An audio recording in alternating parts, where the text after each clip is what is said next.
This is the chateau of Ferney, near the border between France and Switzerland, and close to Geneva. It's the place where Voltaire spent the last 20 years of his long life. It was the centre of a large estate, and being Voltaire, it was not just a place to live, but the opportunity to put into practice many of his ideas about how people should live together. Voltaire set up a number of businesses so that the people round about could have work. Watchmaking was particularly successful, and the manufacture of silk stockings. He experimented with new farming methods. He even rebuilt the church and dedicated it not to a saint, as was the usual practice, but to God. As a result, the people of Ferney don't forget him. At the same time, of course, he was writing his usual torrent of words on a whole variety of subjects: the evils of the church, politics, philosophy, and of course turning out creative work in the form of plays and novels in his own very distinctive style. He received a constant stream of visitors from all around the world, and he carried on a vast correspondence with a large number of very interesting people. His long life spanned the years of the 18th century, which we generally refer to as the Enlightenment, and he himself did quite a lot to enlighten the world and turn over a few stones to reveal the hypocrisy and corruption which he saw as bedeviling the world. His collected works run to over 40 volumes, his correspondence quite as many. As a writer, it is important to distinguish him from most others. He was also a man of action. He could not just write about things. He had to be doing. He was practical, energetic, and always ready to throw himself into the fray when action was called for. At the same time, he was contemplative and intellectual to the highest degree. Most unusually of all, he had a great sense of humour, with which he entertained his world and still entertains ours today. When Voltaire was born in Paris in 1694, the son of a successful lawyer, Arouet, his father's clients included a number of noblemen, and so courtiers of the great King Louis XIV, the Sun King as he was called, because everything in France turned around him. Louis XIV was undoubtedly one of the most remarkable men ever to rule either in France or anywhere else. He was an intelligent and gifted dictator, and just what France needed at the time he became monarch. When he began, the country was ruled by a babel of gifted but self-serving nobles, who were Renaissance princes and conscious of their individuality, but who had no idea of the nation-state and what their responsibilities to it might be.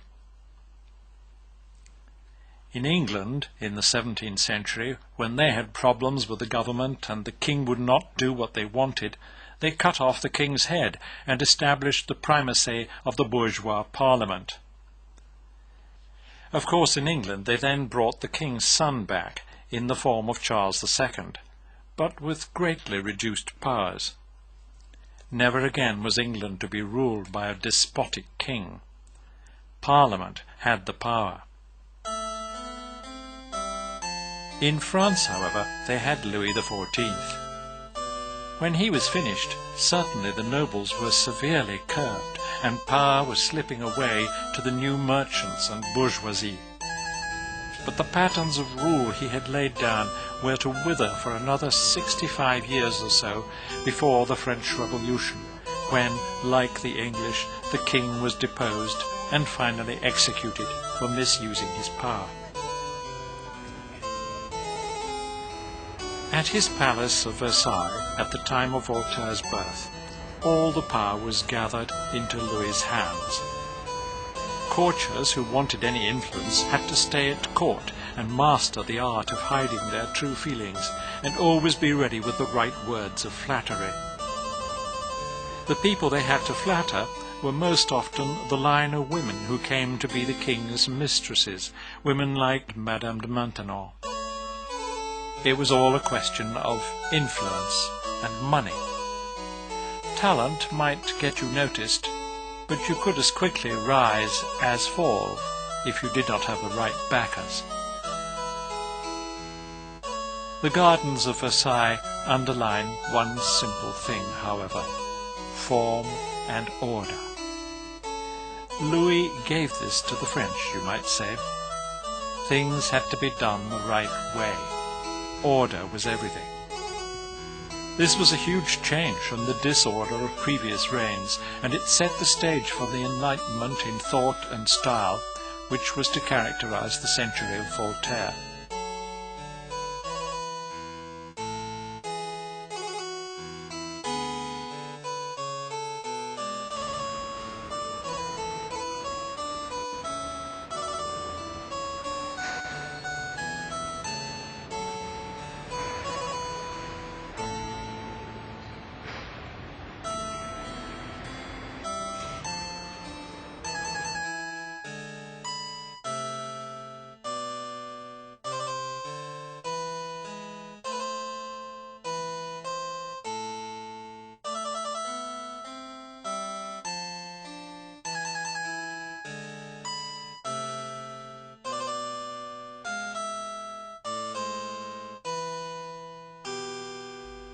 Voltaire was not slow to realize that favour at the court was the only way to advancement, and when people discovered what wit and charm the young man had, he was at first eagerly sought out. But of course what he wanted was to be accepted on his merits as a writer, and he was not slow to present his wares. The king's death intervened. In 1715, Voltaire was 21. Louis XIV died and was succeeded by a young man, Louis XV, too young to rule. A regent, the Duc d'Orléans, took the reins, and everyone thought they were at last free from the tyranny of Louis, including Voltaire, who was not slow to pen some scurrilous stuff about Louis's regime. It was too much for the Duke, and Voltaire suddenly found himself in the notorious prison, the Bastille. Here he is, writing things in desperation on the wall. It was not as bad as this. He had good food and lots of company, including the governor, with whom he often dined. But a year in the Bastille was quite enough for him. He had to be more circumspect. So he wrote a play called Oedipe, based on the Greek tragedy about the incest of Oedipus. He owed a lot to Racine, certainly, but the play was a huge success. In it he managed to revile the church, the regent, the past regime, and the current one. The public loved it and flocked to the theatre, and of course the government hated him. This time he was sent into exile from Paris only, to the home of a friend, the Duc de Sully. He thought he was safe there until some of his enemies in the government arranged for him to be beaten up and sent to the Bastille again. They let him out again a few days later, but for a witty and outspoken man, France was no longer safe. He went to England.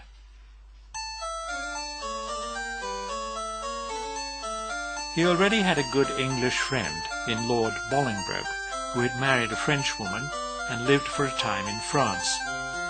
Bolingbroke had much influence, and Voltaire was well received. He met the literati, Congreve, a successful writer of comedies. He met Alexander Pope, a witty poet who didn't trust Voltaire for some reason. He met the Irish Dean of St. Patrick's, Swift, who had written Gulliver's Travels, a wonderful satire on human morals, which Voltaire admired immensely. Voltaire began to arrange a translation into French. He read the works of Burke and Bishop Berkeley, philosophers of the Enlightenment who were influencing the minds of Englishmen everywhere. He was astonished that they could write as they pleased. Tolerance of different views on morality and religion. What was the country coming to? No one threw them into the Tower of London. He was equally astonished to attend the funeral of Isaac Newton in Westminster Abbey in 1727. A scientist and valued by society. Who would come to the funeral of a scientist in France? Voltaire went constantly to the theatre. He lived for a time round the corner from Drury Lane Theatre, learned English well, and found himself in much agreement with the ways of English society. Many of his reflections he wrote about in what were published as Lettres philosophiques, sometimes called Letters from England. On his return to Paris, he found he had inherited some money from his father. Always aware of the power money confers, he invested it and spent much energy for the rest of his life nurturing his investments until he was a very rich man. Of course, he wrote more plays. Brutus was one, and the next, Zaire, both tragedies in the classic French form, which preserve the three unities of space, time, and place, something which, in spite of his experience of the free-rolling English theatre, he could not break with. Again, he was a hit with the public. He wrote a successful history of the reign of Charles XII, but again, he went too far. Adrienne Lecouvreur was a famous actress he knew well and admired. However, when she died in 1731, the Church refused her burial in consecrated ground because of her dubious profession. For Voltaire, this was utter humbug, coming from people who had so much admired her work when she was alive. He wrote a bitter and much publicized attack on their treachery to her. He was so popular with the public that the authorities held their hand for a time. With the publication of his Lettres philosophiques, he finished himself. His views on the English Parliament, the Church, the theatre, they all clashed with the received views of the court, and he had to escape for safety to Lorraine, then a separate little state on the eastern border of France. His Lettres philosophiques were burned by the hangman in June 1734. Well, better the books than the writer was undoubtedly Voltaire's view. Falling in love was something Voltaire did quite often, but most significantly with the Marquise de Châtelet. He was 39 and she was 24 when they met, and finally moved to her chateau at Cirey-sur-Blaise, close to the border with Lorraine and sufficiently far from Paris and its dangerous and suspicious police forces. It was quite acceptable for such a liaison, as of course she had married her Marquis for money and status, and the Marquis was quite flattered that she'd taken up with so notable a man. He visited them at Cirey and apparently got on well enough with Voltaire. Voltaire was attracted to the Marquise as a woman, of course. She was generally not reckoned beautiful by her woman friends, but maybe they were jealous. But she was a lot more than that. In her field of mathematics and science, she was the equal of many eminent men. Apparently she liked books, diamonds, algebra, petticoats, and physics, and in her insatiable curiosity about everything, she matched Voltaire. Her conversational powers and intelligence meant that while they worked independently by day at their various intellectual labours, their evenings were spent in convivial conversation and mutual respect. It suited both of them down to the ground. Voltaire built this wing onto the chateau for his own use and generally improved the place. He had the money, so he put it to good use. The Marquis was grateful. Up in the huge attics, he built a little theatre, and as was his usual practice, when a new play was ready, he acted it out with the help of visiting friends, forcing everyone to learn their lines and directing them just as he'd done with the professional actors in Paris. It was a stable and fruitful period of his life. He stayed for almost 20 years, until the Marquise became pregnant by another man. She was, of course, old for such an event, and died in childbirth. He did not mind her infidelity. After all, he was an old man by this time, but he was devastated by her loss. It was the end of a truly romantic and fruitful relationship.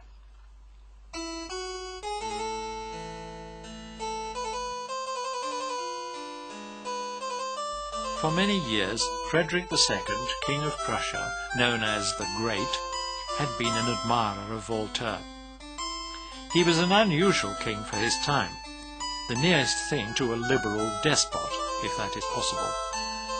Of course, he had absolute powers, as did most of his fellow monarchs at the time, except the kings of England.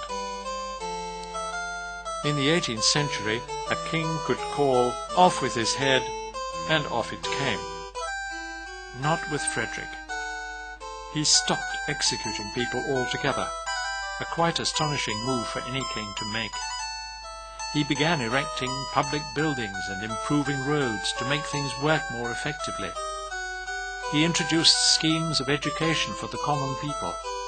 He developed manufacturing concerns, encouraged free trade, and in fact did a great deal to improve the lives of his people, and as a result, the prosperity of his small state. He also developed a first-class, well-disciplined army, already well established by his father. For many, it was a privilege to serve in Frederick's army. All this resulted in his becoming a great deal more powerful and influential than he would otherwise have been. Much of what he did that was liberal and enlightened emanated from the ideas of Voltaire. It was no surprise when, after the death of Madame de Châtelet, Voltaire decided to move to live in Frederick's enlightened capital of Potsdam. Voltaire was, of course, open to flattery, like many others, and the king's invitation was quite hard to refuse. He was under no illusions about Frederick, however. He was still an absolute monarch, and as such not to be relied on.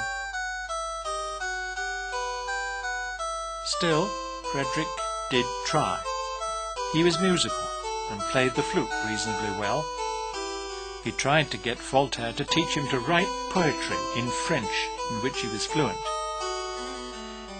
You can't make a silk purse out of a sow's ear, of course, even if the sow happens to be a well-endowed king. So Frederick's literary progress stalled. Then there was the question of women. Women had always figured largely in Voltaire's life, but at Frederick's court, although he was officially married, they hardly existed. However, for a while Voltaire, the most eminent ornament of the court, felt reasonably satisfied. Frederick was not backward when it came to spending money. He built this summer palace for himself first, sans souci, without care. There were figs and grapes under careful cultivation on the terraces. The splendid gardens were full of echoes of the order of classical Greece, much in fact for Voltaire to admire. Entertaining his guests to tea was easy when you had a tea house like this. From a design by Frederick himself, the tea house unsurpassingly captures the Oriental taste, which was the order of the day in mid-18th century Europe.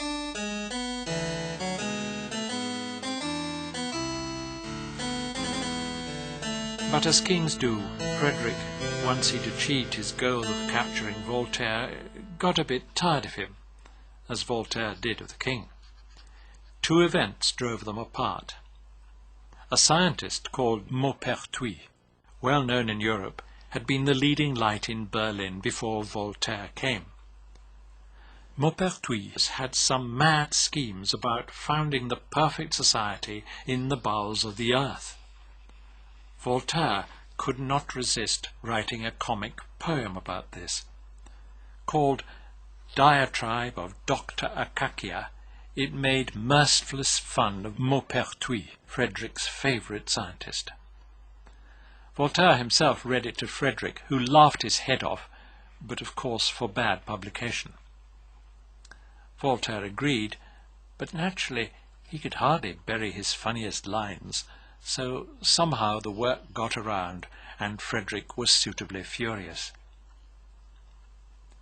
Then the businessman Voltaire, unable to miss a good financial deal when he saw one, secretly speculated against the king's currency, using inside information and connections, and was found out. Well, the king was even more mad this time, and Voltaire a bit rueful at being discovered. So he left. Kings, no matter how clever, were not to be relied on. His next stop was Geneva, and in 1754, at the age of 60, he bought a house overlooking the city, which he renamed Les Délices, now a library and base for the study of his works. He restored it and worked on the grounds. At first it seemed a good choice, but as usual he began putting on plays. His Zaire went down well with the local intelligentsia, but not with the local Calvinist priesthood. He wrote things about Calvin in the local paper. It was all happening again, so he began to look around for somewhere he could really settle. He found Ferney, not far off, and as we know, that was to be his final home. It was also to be his final, and perhaps most remarkable phase, as a writer and polemicist. One day someone from Toulouse turned up at Ferney seeking Voltaire's help for a Protestant family who had been tragically victimized by the Roman Catholic Church and the local council. Voltaire knew about the case, but it was only when faced with the real facts that he realized it was a prime example of the prejudice and hypocrisy by which the Catholic Church exerted its influence in France. He decided to take a hand.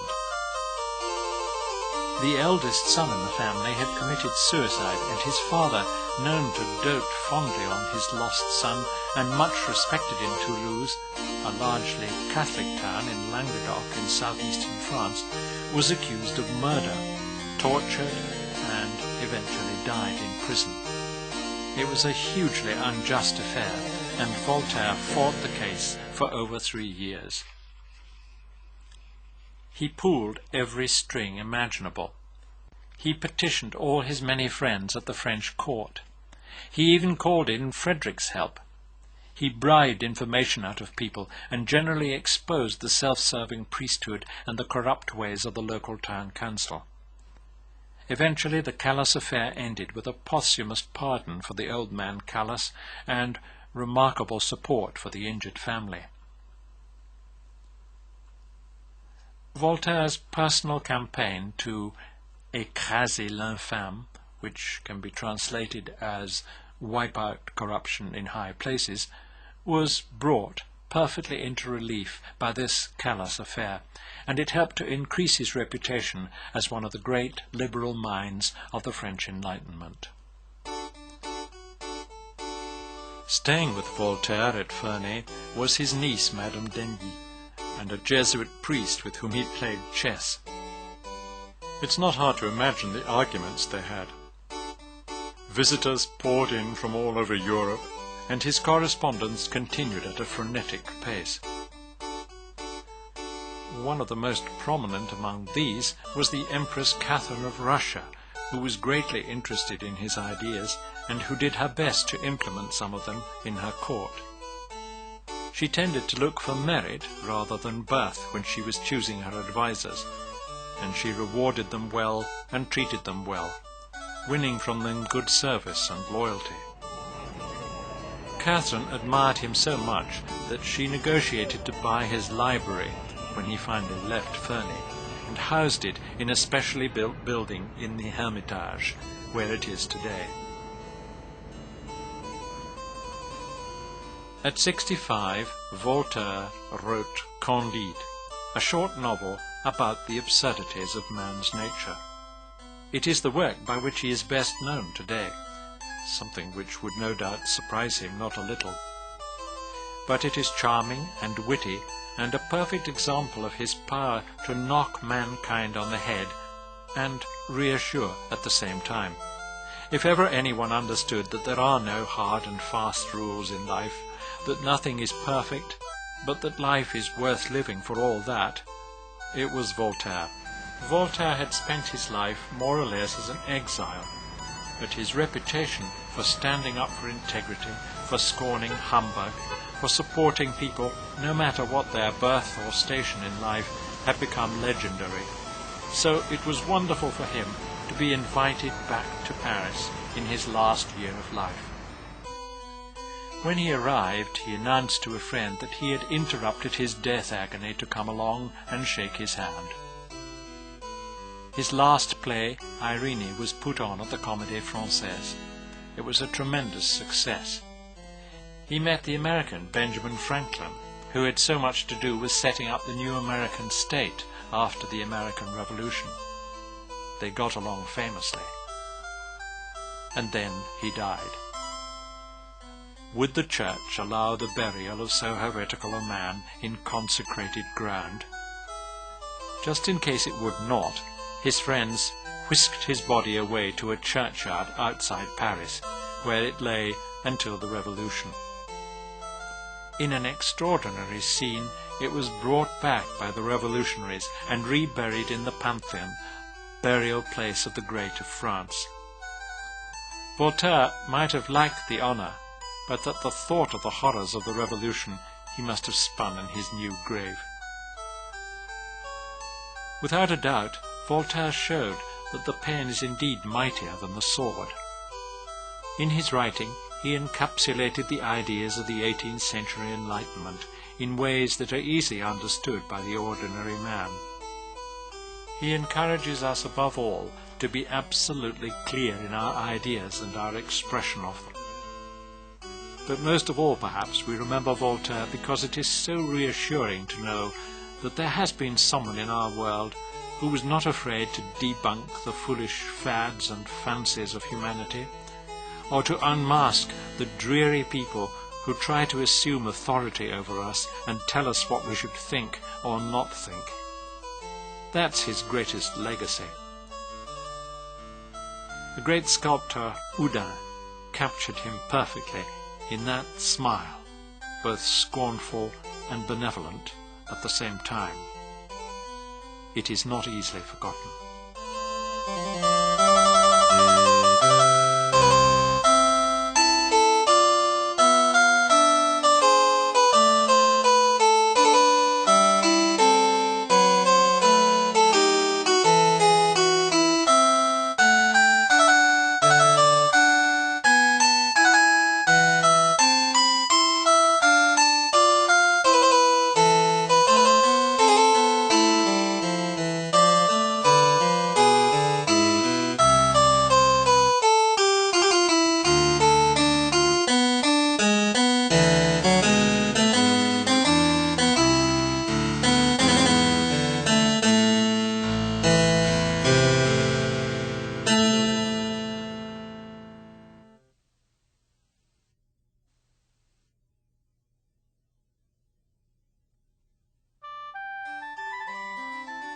As Voltaire lived a long time and was fantastically industrious, this might be an enormous task.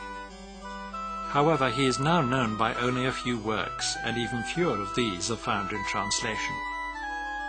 We will deal with those only.